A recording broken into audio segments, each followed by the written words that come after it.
coming alive. It's alive, as they say. Happy Sunday morning to everyone. Welcome to the Creative Control Room Podcast, episode 98. This is the pre-show, behind-the-scenes portion, I should say.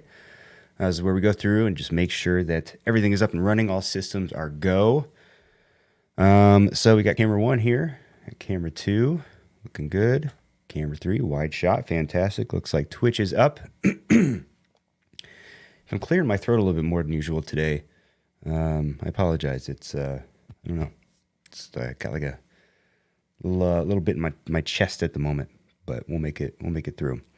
We are recording on the Rodecaster. We got all 3 of our camera angles looking good. Let's see. No drop frames or anything like that. Audio levels look good. Desktop audio is off, which is perfect. Got my cameras here because we're going to be talking about these today. To make sure that we are live on Facebook. Refresh. Man, I post so little on Facebook. But yeah, we are up and live on Facebook. Let's see about Twitter. Yep, up and live on Twitter. Twitch was up as well. Very good. Things are moving. What else? I always feel like I'm missing something. Beep, beep, beep. Every time. Come on, where are you? There we go. But I think I'm good because I'm recording everywhere, recording in OBS. Zoom is up and running. That's another thing I'll talk about here in just a minute. But I think we're good. Okay, so without further ado, got a new intro today, so we're going to try to get through it without messing up. Let's see how it goes. Let's do this. This is the Creative Control Room Podcast, a show for creators, makers, and doers where my goal is to help you make to the max. What's up, everybody? I'm your operator, Ryan Hafey. This is episode number 98 of the Creative Control Room Podcast, and today we're going to be talking about some of the differences between the Sony A7III, which I have here, and the brand new Sony A7IV. I've had about probably 8 to 10 hours of use with the A7IV at this point, and I've already noticed a number of things that I like better about it, and some of them that I actually prefer the A7III for. So we're going to talk about some of those today. We're going to get into it. But before we do that, want to, first of all, if you're new here, be great if you could hit that subscribe button wherever you happen to be watching or listening, and follow me on social media at Ryan Hafey on Instagram, Twitter, and TikTok. If you are new here, this is a weekly show, live streamed, hosted, and produced by yours truly. Everything is done just by me. That's one of the little appeals to this show is everything is done by a singular person, just so you know that it's possible. It's not easy, but it's possible. And I talk about all things videos, video, photography, camera gear, podcasting, live streaming, FPV, drone flying on occasion as well, and just document all the various things that I happen to be working on, including everything having to do with my creative control room here. And so if you're into any of that, it might be a good idea for you to stick around and maybe learn a thing or two. Also, something new that I'm doing, and this could go well or completely terribly, but I have a Zoom meeting details in the description of this video. If you want to come on and join me live, maybe you have a question, maybe you just want to say what's up, look into the description of this video. There is a Zoom meeting ID and passcode. Once you get on, you will be in the waiting room, and I will bring you in. Obviously, keep it nice and PC. But yeah, if you want to come on and just chat with me for a little bit and ask some questions, feel free. So that is there. We'll see how that goes. What else? So I got some interesting updates. If you heard the intro, by the way, the intro is kind of going back to the old school. When the podcast was called the Hafey Digital Podcast, I used the same music. But this time around, obviously, I did a voiceover in the intro, but I also included a number of different sound effects and just like gear sound effects and like sound effects from Premiere Pro and things like that. That if you listen to it, you can maybe pick some of them up. There's maybe 8 to 10 little Easter egg sound bites in there. Excuse me if I'm clearing my throat a little bit today. I just got some stuff in my chest apparently. But yeah, go back and listen to the intro and see if you can pick up on any of those things, and leave a comment if you can figure out what some of them are, what some of the gear is, the gear noises that I use, and just different sound effects. See if you can pick up on those. Also, another cool thing that I learned about OBS, not going to get into this too much today, but apparently using a stinger transition, you can set a like an animation of some kind to transmission from to transition from scene to scene. So for example, if I want to go to my monitor here, ooh, look at that nice little streamline. This is the creative. Oh no, too much going on. I messed up already. Come on. See, that's the problem with OBS is when you activate certain sources, they if you don't turn them back off, then you go to another scene and come back, they automatically activate. So that's what happened there. Told you, it's hosted and produced by one person, so stuff's bound to go wrong. But anyway, yeah, so you can do that now. You can switch scenes, or maybe it's always been there, I don't know. And you can use little animations. Why are you showing up? You're not supposed to be showing up. But anyway, let's run this one. Let's talk about some updates for a little bit. The big update that I have for this week is in regards to an audio issue that I've been having off and on, well, really just on, ever since I got these new speakers here. These are the iLoud micro monitors. And the thing is, they sound fantastic. They're super small and compact, which is perfect for this desk space, but they're very, very loud and nice full sound out of them. I think it was about $300 for the set. They're great. The issue that I had is that from the Rodecaster Pro, the audio output is 1/4 inch plugs into the iLoud speakers, which uses RCA inputs.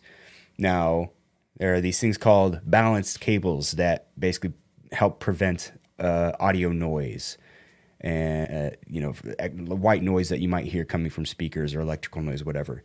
But they don't make, apparently, at least from what I can tell, they don't make 1/4 inch to RCA balanced cables. I guess RCA doesn't come balanced. So, and that's what I had been using, as I found some 1/4 inch to RCA cables and had been running those into my iLoud speakers. But what was happening is anytime I would turn the volume on the speaker up more than like a 1/4 turn, I was getting this kind of weird electric noise. So, and I've been trying to figure out how to fix it for the longest time. We have Tum Tum here, by the way, I don't know if you can see him. He's just kind of poking out of the corner. I'm going to let them out. Tum Tum is still wearing his cone from having a little growth on his ear removed. Go. Are you going to go or not? Come on. I'm in the middle of something. There we go. That's better. So yeah, I would get this electrical noise out of the speakers, and it always drove me nuts because I couldn't turn the speakers up without hearing this sort of high-pitched squeal.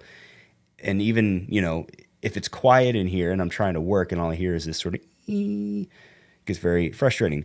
So I eventually figured out that it was the Rodecaster that was creating that noise. Anytime, whenever I would turn off the Rodecaster, that noise would go away. So the problem obviously originates from there. I reached out to Rode, and they suggested that I pick up an analog mixer, which is what I have. I don't know if this is going to show up. It's this little device here. So I don't know a ton about it, but basically it allows me to go from the Rodecaster into this device with the 1/4 inch cables, balance cables. So I can use 2 balance cables to go from the left and right channel into this device here. And then I'll use the RCA outputs going from there into the speakers. And since doing that, of course, if you still turn the speakers or the levels up too high, you get a little bit of, normal speaker static, I guess you would call. But as far as that electrical, the weird high-pitched squealing noise, it's completely gone. The speakers get nice and loud now, very full sound. And I like it quite a bit. It makes me very happy because that's something that I've been trying to fix for a while. It kind of sucks having to put another additional piece of gear on my desk here and taking up more space. But it's not that big. And this little device, which by the way, is the Behringer Xenix. That's XENYX 502. I think I bought it used, and it was like $40. Not too bad. And then a little bit extra for the cables because I didn't have RCA to RCA only, or the balanced quarter-inch cables. But now we're up and running, and I won't be able to show you how they sound now because if I do that, then it's just going to a bunch of big feedback loop. Anyway, so yeah, there's that. Got a new drone. I think I talked about it last time. I was going to show it in this episode, but you know, there's already so much to talk about still that I think I'm going to wait. If FPV stuff interests you, the drone I got is the Nazgul 5 Evoke, I think it's called. It's kind of like it's a upgraded version from the Nazgul 5 that I had before that I broke. So if that's interesting at all to you, or if you want to hear more about it, let me know and I'll bring it up. But that said, let's move on to the topic you've all been waiting for, which is the comparison, the ultimate battle between the Sony A7III and the Sony A7IV. So I have those two cameras here. This is the Sony A7III. They both have cages on them. Didn't feel like taking the cages off. I like using cages. But this is the Sony A7 III that I've been using for a few years now, and it's worked really well for me. It's been my workhorse, and now I have the brand new Sony A7 IV. Why do I shoot with this particular version of Sony camera? These are hybrid shooters, so they shoot good photo and good video versus, say, for example, the Sony A7S III, which is a great video camera, but you know, it lacks a little bit on the photo side. The sensor is only a 12 megapixel sensor, I believe, versus these where they may not have some of the higher end video specs like the Sony A7 III, but they have good video specs, and we'll talk about those a little bit. Also, the photo sensor is, I think, 33 megapixel at least on the Sony A7 IV. So kind of a good range for both if you're someone who does a lot of run and gun stuff and you do a lot of video and photography. Is this like the Capulets and the Montagues, says Carson Merck. You know what? If that's how you want to look at it, absolutely. But let's dive into these a little bit here. So, by the way, you can ignore these little stickers on top. This is like, if I ever want a manual focus, sometimes I forget which direction focus is where. So F means focusing far away. Right means focusing close up. So this is the Sony A7 IV here. Of course, you have the flip out screen, which is nice. Feels a little bit heavier in the hand, a little bit more full, which I kind of like. And then, you know, here's the A7 III. Doesn't have the flip out screen, but it does have this little articulating screen on the back here. And I'm wondering, I might need to, let's see, beef this up a little bit. There we go. I think that's better. So let's talk then first about the operating system. And I guess, is that what they call that? You know, the menu system in cameras. I assume it's operating system. It's what operates the cameras. But anyway, the operating system in the Sony A7 IV is faster. The menu system is different. It's better. I don't know if this is going to come through at all, but we'll try. Let me turn this thing around here, and let's zoom in a little bit up top.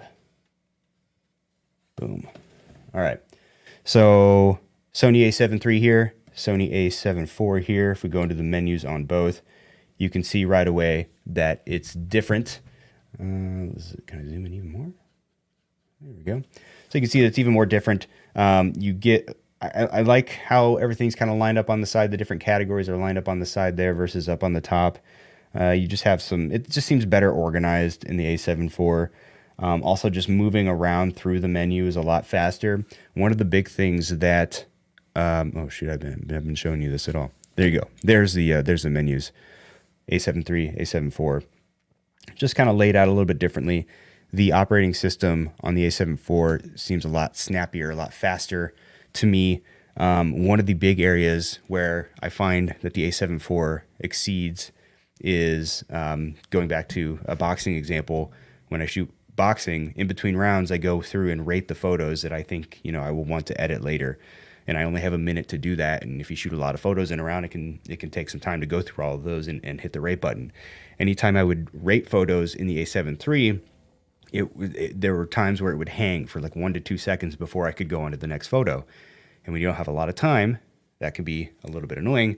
In the A7 IV, I've experienced a tiny bit of lag here and there when rating, but it's very minimal, and it's a lot quicker. So definitely better on the A7 IV.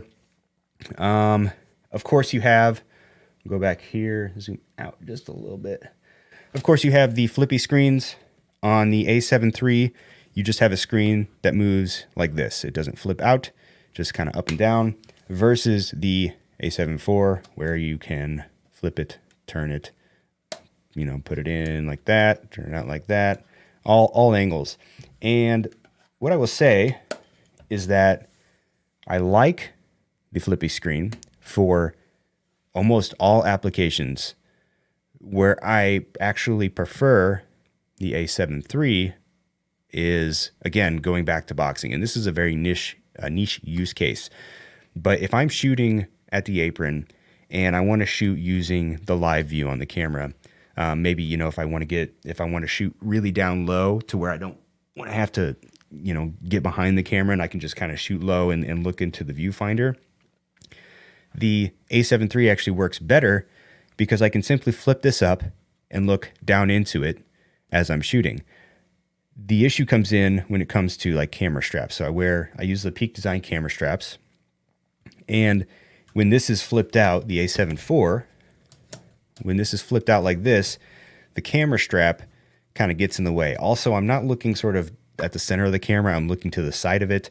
So I kind of have to maneuver the strap around, and it's just kind of a pain. So in that one particular instance, I would prefer the flippy screen or the articulating screen on the A7 III over the A7 IV. But that's really the only instance where I would prefer that. Next, what we got? Dials and buttons. Let's talk about some of the different dials on the back here. A lot of the dials are the same. You'll notice, it's coming a little tighter again. So you'll notice that a lot of the positioning of the buttons is very similar on both cameras here. Maybe it makes more sense to do that. There we go. So you got your custom buttons down here, C3 on both, menu. One thing they did change is this on the A7 III, they put the record button here, which I got used to and didn't mind it there because it was kind of tucked away. It was hard to press unless you did it intentionally, but they moved that to up top here on the A7 IV, and in exchange, they basically just swapped these custom buttons that were up there. So on the A7 III, there's a C1 button there, and now that C1 button is a record, and on the A7 IV, they swap the record button for a C1, which I guess is fine. It just takes some time to get used to if you're used to hitting the record button on the A7 III. But yeah, it is what it is. It's fine. Let's see what else. Joystick. This is a big one for me, actually. Go back here again. So the joystick on the A7 III it sticks out a lot. It's tactile enough. It has some ridges on it, which you would think would kind of help with grip, but it's actually still kind of slippery is not the right word, but it doesn't really grab onto your finger that much. So kind of moving it around is a bit of a pain.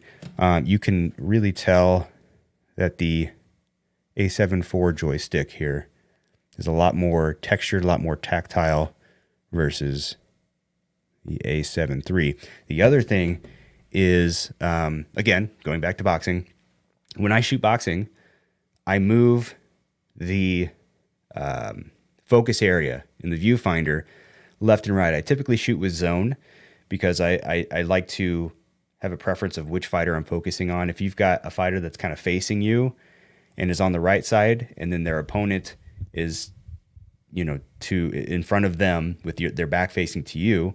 Obviously, my focus should be on the fighter who's facing me. So I will move the focus area zone from left to right as I'm going through the fight. And on the A7 III, it's such a pain to do that and do it correctly. Sometimes it'll think I'm pushing on the joystick. Sometimes it would be unresponsive, maybe because I was pushing it in a direction that it didn't think it should go. Other times I would maybe, move it down when I'm trying to move it left. Just wasn't very good. So the way that they improved the joystick on the A7 IV, it's just much more responsive. It's a bigger joystick. It's easier to feel where you're moving, how you're using it. And I like it a lot better. Ports and doors. Got a lot of different ports and doors. So on the A7 III here, you've got the card door on this side. The one thing that was always kind of weird about this card door is that you would think slot 1 would be here and slot 2 would be here, but it's actually slot 2 and slot 1. Also, I have some of these, I use these Sony cards. Come on, focus. There you go. Where you at? Let's see if we can do this again here. Hold on. Why won't you? There we go. It's upside down, but you get it. These Sony cards. And the cool thing about the A7 IV is that it can take those cards, but also CF Express. So and this card slot here can double as both. So you can put either a CF Express or an SD. I don't think, can you put both? You might be able to put both. I have to try that. But yeah, so you got the 2 card slots there. This one can take CF Express, and they're numbered correctly, slot 1, slot 2. The door here is also a little bit more sturdy, so you don't have to worry about that. The other thing that I like is this is the A7 III. These doors on the side here are just like super flippy, and they get in the way, and sometimes they can go down here and get stuck behind my my cage there. They're just really flippy, and they don't, like, they just flip around. It's obnoxious. Even these here, like for like the headphone and different HDMI and all that, I don't like it. But on the A7 IV, you've got some doors that just kind of snap open. They don't get in the way, snap close, they don't flop around. And then you've got your HDMI port here. You've also got a bigger HDMI, what is this, HDMI Mini, I believe? Yeah, HDMI Mini versus the A7 III, which has HDMI Micro, which is a smaller port. It's easier for it to be pulled out of the camera. This one's going to fit more securely in the event that I need that. And then as far as just how they feel in the hands, again, either way, like I have the cages on the camera, so the cage really helps to kind of give it that. It helps to keep it in your hands. I often walk around holding the cage like this, or maybe on the top like this, so you always kind of have a place to grab onto it. But the body by itself is, on the A7 IV, that's this one here, is fuller. It's a little bit thicker, fits a little bit better in the hand. If you have bigger hands, it's definitely going to be easier for you. Versus, and you can see the difference here too. Let's see. Let me move them around. So you have, can you see the difference? On here is the A7 III, on here is the A7 IV. So you can, if you look closely, you can see that the A7 IV here juts out a little bit more. The body's a little bit thicker, feels a little bit better in the hand. I like that. I prefer that. And now let's talk about specs a little bit. So the A7 III, the sensor is, I believe it's 24, might be 24.2 megapixel photography or sensor for photos. And on the A7 IV, it's a 33 megapixel sensor. So you get a little bit more resolution out of the A7 IV, which is great. 33 megapixels is kind of a good range. It's not too big to where your files are massive. It's not too small to where you're not getting enough resolution out of what you want to shoot. I like to shoot quite a bit, especially, again, in boxing, but it also has some video capabilities. But as far as photo is concerned, I like to shoot quite a bit in Super 35 mode, where essentially you just crop in on the sensor a little bit. The one downside of doing that with this camera, which for my purposes is actually a benefit, but one of the downsides is that it lowers your resolution. When you crop into Super 35 mode, meaning it's almost kind of like you're turning your camera into a crop sensor camera. But when you shoot in Super 35 mode, it reduces your resolution by about half or so. So in the A7 III, when you would shoot in Super 35, it would lower it from the 24 megapixel to about 12, I believe. And when you shoot in Super 35 on the A7 IV, it reduces it down to, what was it? It was like 14 and a half megapixel on the A7 IV. So you get a little bit more resolution out of Super 35 mode.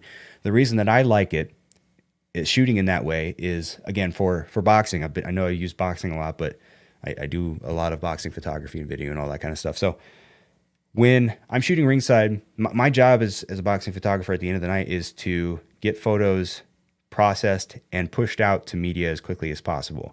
If I'm spending a bunch of time transferring really large files, which, by the way, media doesn't need, and for digital needs as well, we don't need these super high resolution images because they're just going to be used almost exclusively for digital purposes. And no one's going to be putting a 30 megapixel or 30 megabyte file on their website. They're all going to be reduced down in size anyway. So if I can shoot in a lower resolution with lower megapixel, lower file sizes, I can transfer my files faster. And really that's the main benefit is you just have smaller files that are going to transfer over faster. You can work with them a little bit faster. So 14 and a half megapixels is still a good amount of resolution, and it's going to keep my file sizes small when I need it. And then in the instances where I need the full sensor, like if fighters are very close up to me, I can turn off Super 35 mode. I set up a shortcut on both of the cameras where I can literally just with one press of a button, I can switch between Super 35 and full sensor mode, and I can get the full range of that sensor. But that Super 35 mode alone is a great feature because it essentially turns your camera. If you shoot with a 24-70, it essentially turns your lens into a 24 to 105 focal range because you're zooming in. So on the widest angle in full frame mode, you can shoot at 24 millimeters, and then if you shoot in Super 35 and zoom all the way in, it's basically 70 millimeters times 1.6 or whatever the crop factor is for Super 35. So pretty cool. But yeah, there's that. On the video side of things, you have in the A7 III, you only had 420 8-bit, which means, I don't know a ton about the technicals of that, but essentially 420 and 422 refers to how many colors you have to work with. A 420 8-bit is going to have less data. It's going to collect less data than a 422 10-bit codec. And that is available now in the A7 IV. So a lot of the issues that people were having with the A7 III, it came with S-Log2 and S-Log3 picture profiles, and those are great. But they would break down a little bit sometimes in color grading because there just wasn't enough data to use or data to be able to color grade those particular picture profiles because they're very low contrast and very low saturation. So when you start to stretch that footage out and apply all these colors, it would break down. But with 422 10-bit, and you even get 422 10-bit in 4K on the A7 IV, that sort of takes away that problem. I don't know if you can shoot RAW on the A7 IV. For my purposes, I don't typically shoot externally or shoot RAW. I imagine if you can shoot RAW, yeah, if you shoot RAW, you for sure would have to do it on on an external recorder of some kind. Don't quote me 100% on that, but I'm pretty positive that's the case. But I like the fact that you have the ability to shoot in 422 10-bit. I've noticed that the footage looks better. It's easier to work with. It's easier to color grade. The Sony A7 IV also has 4K 60, albeit with a crop, which is a bit annoying, but 4K 60 422 10-bit, which is kind of a big deal. I wish you can only be so you can only be so selective when it comes to, these hybrid cameras, because it's already kind of baked in that you're not going to get the super high end specs that you might get from an A7S III or a cinema camera or something like that. So you can't complain too much. But it would be nice to see 4K 120. But it is what it is. 4K 60 will do for now. You only got 4K 30 out of the A7 III, so just got to work with that. The other thing that was kind of a bummer is that there's no 240 frames per second on the A7 IV. It's just like with the A7 III, you have 120 frames per second max at 1080. So again, a bit of a bummer. For my purposes and for a lot of people's purposes, I'm still editing in a 1080p timeline for the most part. It would be nice to be able to do some 4K editing now, but it is what it is. So I'm okay with that. That was a little knock that I had to take in order to, for this. It just is what it is. So I'm making it work. But ultimately, and there's also one other feature too on the, and I haven't activated it yet, which I should have. I kept hearing about it. It's one of those things is like, I knew I'd heard that it's a feature, but I don't think I'd figured it out or turned it on yet. But apparently you can activate a setting that will cover the sensor when you change your lens, which is great because, if you're a mirrorless camera owner, you know about getting dust on your sensor. Unlike with mirrorless or with DSLRs that have the mirror in front of the sensor, your sensor is a little bit more protected from dust and the elements and things like that. But in this case, on mirrorless cameras, when you change the lens, the sensor is just fully exposed. So that's why I'm always carrying one of these around. And oftentimes, if I change lenses, I give it a quick blowout before I put the new lens on, just to make sure that there's no dust left over on that sensor. So yeah, those are the big differences for me. I guess the ultimate question, as suggested in the title, is, was the upgrade to the A7 IV worth it? I think for me it was. I've been wanting a second shooter for a while. I can now take both of these to events and to run and gun style shoots, and I can get footage that looks similar on both. Colors are a little bit different on the A7 IV, so there is a little bit of adjustment there to make sure that the colors match and everything. But I like I like the new upgrades. I love the faster operating system. I love the improved specs. It is on the pricey side, but you know what? Like, it's a good complement to the A7 III, and the A7 III has done well for me. I'm still going to be keeping this camera. I'm not going to be selling it because they will both come in handy for me. But there you go.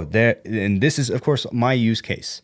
There are some things that I'm sure I glossed over that you might find important. And if that's the case, I apologize. But you can always look up and compare specs online, or leave me a comment if you have any additional questions, things that I didn't cover. I'd be happy to answer those questions for you. But that's about it for now. I hope you enjoyed that. If you did, it would be great if you could hit that subscribe button wherever you happen to be watching or listening, and follow me on social media at Ryan Hafey on Instagram, Twitter, and TikTok. Come say hi, ask me a question, and just follow along. So that'll do it for this episode number 98. We will be back next week with some more fresh content. And thanks for being here. Keep on creating, making, and doing. And we will see you in the next one. Bye-bye.